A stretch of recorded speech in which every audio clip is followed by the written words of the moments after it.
नारद जी ने कहा प्रभु एक बात बताओ, ये कथा कैसे कैसे लोगों को धन्य करती, कृतकृत्य करती है। एक तो प्रमाण में देख ही रहा हूं, क्या और भी कोई प्रमाण? कहा ए मानवा पाप कृतस्तु सर्वदा सदा दुराचार रता विमार्गता क्रोधाग्नि दग्धः कुटिलाश्च कामिना सप्ताह यज्ञेन कलौ पुनन्ति च। ओ भैया एक छोटी बात, अगर जीवन में ये भाव आ जाए ना तो मैं कहता हूं आज ही कल्याण, एक पल में कल्याण। उसके लिए बरसें नहीं लगेंगे, जिसके लिए हम भटक रहे हैं एक पल में। ए मानवा पाप कृतस्तु सर्वदा, इस श्लोक को भाव से सुनो। जिस मनुष्य ने पूरे जीवन भर पाप किए हो, पाप कृतस्तु सर्वदा, सदैव पाप किया हो, क्रोधाग्नि सदा दुराचार रता विमार्गता, जो दुराचारी रहा हो, कुमार्ग पर चला हो, क्रोधाग्नि दग्धः कुटिलाश्च कामिना, जो क्रोधी है, कुटिल है, कामी है, ऐसा व्यक्ति भी सप्ताह यज्ञेन कलौ पुनन्ति चा। अगर वो 7 दिनों तक मन लगा करके कथा सुने तो वो पवित्र हो जाता है, पुनीत हो जाता है। बताओ कैसी बात लग रही है आपको? अब आप कहोगे कि महाराज मैंने तो बहुत कथाएं सुन ली, तो मैंने तो इसके मतलब जितने पाप किए होंगे सब नष्ट हो गए। ये कथा क्या है? सप्ताह यज्ञ का मतलब ही यह है कि जो 7 दिन का मतलब ये नहीं कि गिनती के 1 2 3 4 5 6 7 नहीं, इसका अलग भाव है। ये गिनती के 7 दिन मत कर लेना, 1 2 3 4 वाले 7 नहीं है। ये 7 का मतलब ये है इतवार से लेकर के शनिवार तक। समझ पाने? इतवार, सोमवार, मंगलवार, बुधवार, बृहस्पतिवार, शुक्रवार और शनिवार। हमारे जिंदगी में 7 ही दिन है। 7 दिनों में कोई भी दिन मेरा कथा से रहित नहीं रहना चाहिए। पहली बात, सप्ताह यज्ञेन कलौ पुनन्ति च। हमारे जीवन को ही हम सप्ताह यज्ञ बना ले, हम अपने जीवन को भागवत बना ले। महाराज हमने तो बड़े पाप किए और खूब कथाएं सुनी, तो क्या हम भी पाप मुक्त हो गए? अब ये तो आप जान सकते हो, लेकिन एक मैं गारंटी से बात कह सकता हूं कि जिस दिन आप कथा सुनोगे, कथा सुनने से हमारे मन में जो पाप हुए हैं, हमसे जो पाप हुए हैं, उन पापों का प्रायश्चित उदय हो जाता है मेरे मन में कि हमने ये गलत किया। पाप उसी समय खत्म हो जाता है जब आपको ये महसूस हो जाए कि हमने पाप किया है। आप मेरी बात समझो, मैं क्या कह रहा हूं। आज हम पाप तो करते हैं, लेकिन क्या हम मानते हैं कि ये पाप है? बोलो। हम कोई भी एक काम ले लो, कोई भी एक काम ले लो, मान लो जैसे झूठ बोलना, हमारे यहां कहा जाता है झूठ के बराबर कोई पाप नहीं। आप झूठ बोलने के बाद में क्या ये फीलिंग करते हो कि मैंने पाप किया है? अगर कोई ये कह दे तुमने झूठ बोला, तो बाकी खोपड़ी पे तांडव करोगे कि तू बड़ो हरिश्चंद्र को खानदानी आया, मैं झूठ बोलूं। तो यही मुझे पाप कर्म में बांधता है। कोई भी हमारे द्वारा ऐसा पाप कर्म हो जाए और उस पाप का अगर प्रायश्चित हो जाए, तो फिर उस पाप का हमें फल भोगना नहीं पड़ता। ये मैं गारंटी से कह सकता हूं। प्रायश्चित का मतलब आप जानते हो? प्रायश्चित का मतलब क्या होता है? प्रायश्चित का मतलब ये होता है जानना और स्वीकार कर लेना कि हमने ये पाप किया है, ये गलती की है, ये मैं स्वीकार करता हूं और मैं प्रतिज्ञा करता हूं कि आज के बाद जीवन में कभी भी यह गलती दोबारा नहीं करूंगा, इसका नाम प्रायश्चित है। प्रायश्चित का मतलब ये नहीं है कि हमने अभी अभी दारू पी ली और दारू पीने के बाद जब नशा हल्का हुआ तो खूब रोए कि अरे अरे हमने बहुत गलत काम किया, ये तो महापाप कर दिया, हमें दारू नहीं पीना चाहिए, अब हम कभी नहीं पिएंगे। और शाम हुई तब तक फिर कल तो एक पिए थे, आज डबल पी के आ गए, तो ये तुम्हारा प्रायश्चित नहीं है। दुनिया में ऐसा कोई इंसान नहीं है जिससे पाप कर्म ना हो जाएं, गलतियां ना हो जाएं। ये जीवन गलतियों का भंडार है भैया। लेकिन भक्त जन विद्युत जन में और साधारण जन में यही अंतर है। विद्युत जन वह है, विद्वान वही है, पंडित वही है, संत वही है, ज्ञानी वही है जिसके द्वारा एक बार कोई अपकर्म हो जाए, पाप कर्म हो जाए और पलट के जीवन में उसको दोबारा ना होने दे, वही सच्चा ज्ञानी है, वही सच्चा। इसी का नाम प्रायश्चित है। मैं तुम्हें सच्ची बात बताऊं, जब जीव के हृदय से प्रायश्चित हो जाता है ना, तो ठाकुर जी उसके ऋणी हो जाते हैं। आप लोगों ने शायद नाम सुना होगा, भागवत जी में कथा नहीं है, लेकिन हमारे संतों की वाणी से गाया गया यह चरित्र भक्तमाल में। सदन कसाई का नाम सुना होगा। कितने लोग ऐसे हैं जो सदन कसाई का नाम तो जानते हैं लेकिन उसकी कथा नहीं जानते। सदन का जीवन और उसका नाम ही सुन लो, सदन कसाई नाम है उसका। और जो कसाई है तो वो क्या करता होगा? कम से कम हम लोग ऐसे तो नहीं हैं, सदन जैसे तो नहीं हैं, और फिर भी आप देखो कि हम सदन के इतने गिरे हुए काम नहीं करते हैं, फिर भी हमें सदन जैसा प्यार भगवान का नहीं मिला।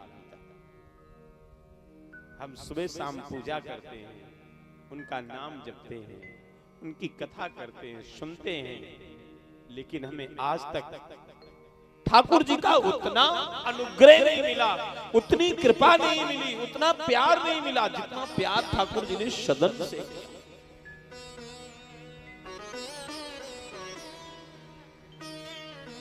ये सदन कहीं और जगह के रहने वाले नहीं थे, ये कन्नौज के रहने वाले थे। और काम क्या था? पशुओं को काट काट के उनका मांस बेचना। कथा तो बहुत बड़ी है, लोग भक्तमाल की कथा में ये कथा विस्तृत करते हैं। महाराज सदन का चरित्र बड़ा विस्तृत चरित्र है, फिर भी मैं तुम्हें थोड़े में बताऊं। पशुओं को काटता है, काट के वह मांस बेच के अपने जीवन को चला रहा है। लेकिन सच्ची बात बताऊं, इस कार्य में भी उसकी बड़ी ईमानदारी। हाँ, कभी किसी की बेईमानी नहीं किया, कभी एक कण किसी से एक ज्यादा नहीं लिया, और कभी एक कण किसी को कम नहीं दिया। कोई ऐसा उसका प्रारब्ध हो, ऐसे परिवार में जन्म मिला और यह कर्म मिला। एक दिन क्या हुआ, किन्हीं चोरों ने एक महात्मा के कुटिया में गंगा जी के किनारे चोरी के उद्देश्य से प्रवेश किया। कोई संत रहते होंगे। अच्छा, अब आज के संतों में पहले के संतों में अंतर था। पहले के संतों के पास में कुछ भी संग्रहित नहीं होता था, कुटिया में कुछ नहीं मिला। महात्मा गंगा स्नान पे गए हुए थे, महाराज चोरों को कुछ नहीं मिला। उस कुटिया में उन संत भगवान के श्री शालिग्राम सरकार रखे हुए एक बड़ी सी शालिग्राम शिला चोरों ने देखा, कुटिया में और तो कुछ नहीं है, वो शिला ही चुरा ली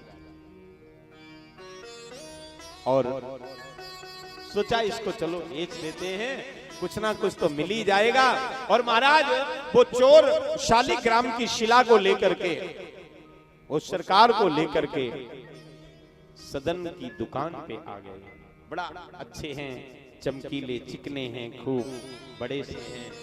और वो शालिग्राम की बटिया उस सदन को दे दी। सदन से कहा भैया ये मेरे किसी काम की नहीं, तुम ले लो, और अगर तुम्हें लग रहा हो तो बदले में, इसके बदले में हमें जो भी समझो मांस दे दो, हम लोग पका के खा लेंगे। समझो साहब, सदन कसाई के हाथ से संत के शालिग्राम बेच दिए गए। महाराज वो चोर तो बेच के चले गए, मांस लेके चले गए। सदन ने शालिग्राम भगवान को देखा, स्पर्श किया। श्री ठाकुर जी का स्पर्श होते ही एक शरीर में अद्वैत भाव पैदा हुआ। एक दिन सदन को लगा कि ये बढ़िया, मुझे एक बाट मिल गया, एक तौलने का बाट मिल गया। अच्छी सी बटिया है, बड़ी प्यारी सी है। अब सदन जब कोई मांस लेने आता तो उसी शालिग्राम शिला से तौल के देता है। गजब तो तब हो गया जब उस शिला का मापन असंभव जैसा हो गया। कैसे का कोई 1 किलो ले तो 1 किलो, कोई आधा किलो ले तो आधा किलो, कोई 2 किलो ले तो 2 किलो। बाट बदलने की जरूरत नहीं, बस एक तरफ शिला है, केवल संकल्प करे 1 किलो तो 1 किलो का वजन हो जाए, 2 किलो तो 2। ये भगवान ने अपना चमत्कार कर दिया। और जब ऐसा चमत्कार सदन को महसूस हुआ तो सदन का उस बटिया से एक प्रेम हो गया। और तो दुकान की हर चीज दुकान में छोड़ देता है, लेकिन वो शालिग्राम सरकार की जो बटिया है ना, वो शाम को चलते समय अपने जो साफी रखता, अंगोछा रखता, जो भी कह लो, अंग वस्त्र में बांध के घर में ले आया। और फिर सुबह जाए तो लेके जाए।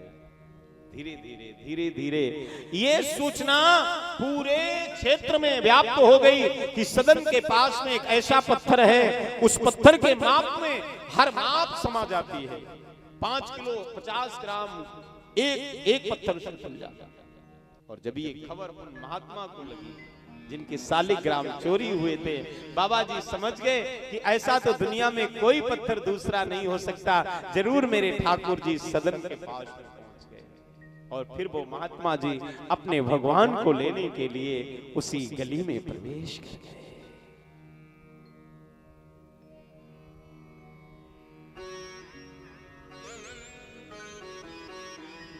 महाराज बड़ी दुर्गंध आ रही है, सब मांस काट काट के बेचे जा रहे हैं।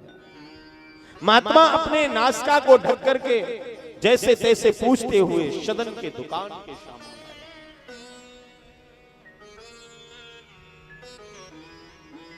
सदन ने देखा एक संत पधारे। संत तो इस दुकान पे कभी आते ही नहीं। सदन ने प्रणाम किया और आने का कारण पूछा। महात्मा ने बड़े क्रोध में कहा, सदन तू बहुत बड़ा पापी है। एक तो तू पहले ही इतना बड़ा पाप कर रहा था, जीवों को मार मार के उनका मांस बेचता, और दूसरे जिसको तू बांट समझ रहा है, ये साधारण नहीं, ये शालिग्राम भगवान है, ये भगवान है।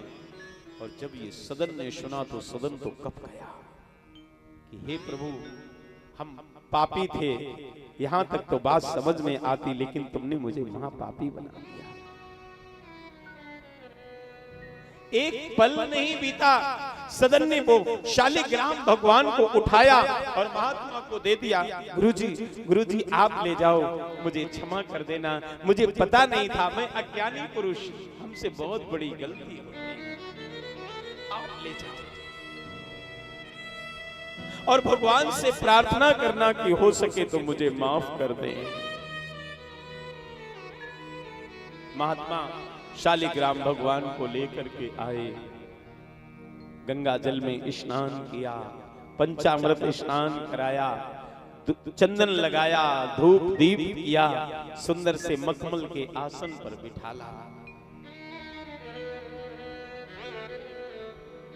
आज संत तो बड़े प्रसन्न हैं, लेकिन सदन के आंख से आंसू बंद नहीं हुए साहब। जितने समय से शालिग्राम भगवान के बारे में जाना, सदन बराबर रोता ही रहा, रोता रहा। हे प्रभु, मुझे क्षमा कर देना, मुझसे बहुत बड़ा अपराध हो गया, मुझे क्षमा कर देना।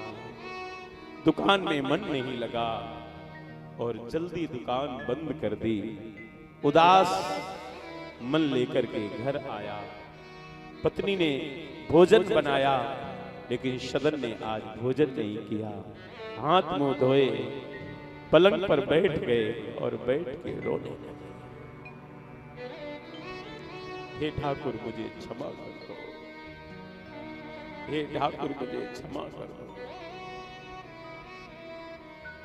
मैंने नहीं जाना कि आप परमात्मा हो। मैं तो एक साधारण पाषाण शिला समझ के तुम्हें रक्त मांस में सनाए रहा। मुझे क्षमा कर दो।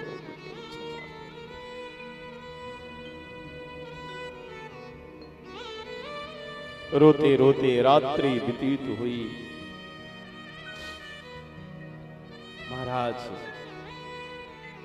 सदन के आंख के आंसुओं ने उसके हृदय को निर्मल कर दिया, उज्जवल कर दिया। ब्रह्म मुहूर्त में उस महात्मा को भगवान ने स्वप्न में आकर के दर्शन दिए और महात्मा से कहा कि संतजन, अब बस बहुत हो गया, हमें तुम्हारी कुटिया में नहीं रहना, हमें तुम्हारे गंगा जल में नहीं रहना, हमें तुम्हारी धूप दीप अच्छी नहीं लगती, हमें हमारे सदन के पास ले चलो। देखो, तुम्हें क्या पता है कि सदन मुझे कितना प्यार करते हैं। अगर तुम मुझे मेरे सदन के पास ना ले गए तो हम तुम्हारा विनाश कर देंगे, हम तुम्हें दुख देंगे, हमें ले चलो, मेरे सदन के पास ले चलो। महाराज, सुबह के 4 बज रहे थे। महात्मा ने सपना देखा, भयभीत होकर के नेत्र खुल गए और जैसे ही नेत्र खुले ठाकुर जी की तरफ देखा। ठाकुर जी एक इलवारी में सुंदर से आसन पर विराजमान थे और जैसे ही संत ने उधर नजर डाली, शालिग्राम भगवान आसन से नीचे गिरे। लगता है भगवान कह रहे हैं कि भगवान मुझे शीघ्र सदन के पास ले चलो। सवेरा हुआ, महात्मा ने भगवान उठाए और भगवान को लेकर के पूछते पूछते सदन के घर पहुंचे। दरवाजे की कुंडी खटखटाई। सदन तो पूरी रात सोया ही नहीं भैया, रोता ही रहा, ठाकुर जी के लिए रोता रहा। दरवाजा खोला, देखा महात्मा खड़े हैं। सदन की आंखें लाल हो चुकी हैं। चरणों में प्रणाम करना चाहा, लेकिन महात्मा ने सदन के हाथ पकड़ लिए और महात्मा ने सदन को गले से लगा लिया। सदन, तू बड़ा भाग्यशाली है रे। आज पूरी रात भगवान ने मुझे सोने नहीं दिया। मुझे रात्रि में सपना दिया कि मुझे मेरे सदन के पास ले चलो, मेरे सदन के पास ले चलो। सदन, इन ठाकुर जी को मेरी कुटिया में अच्छा नहीं लगा। तू कितना भाग्यशाली है जो तेरी याद करके मुझे ये जगाते रहे, मुझे सपना बताते रहे। लो सदन, अपने शालिग्राम भगवान को स्वीकार करो, ये तुम्हारे बिना नहीं रह सकते। और जब सदन ने ये सुना कि भगवान ने कहा कि मैं सदन का हूं, मुझे सदन के पास ले चलो, तो सदन ने शालिग्राम को हृदय से लगाया और महाराज इतना रोया, सदन इतना रोया कि अपने आंसुओं से भगवान का अभिषेक कर दिया। भगवान का अभिषेक।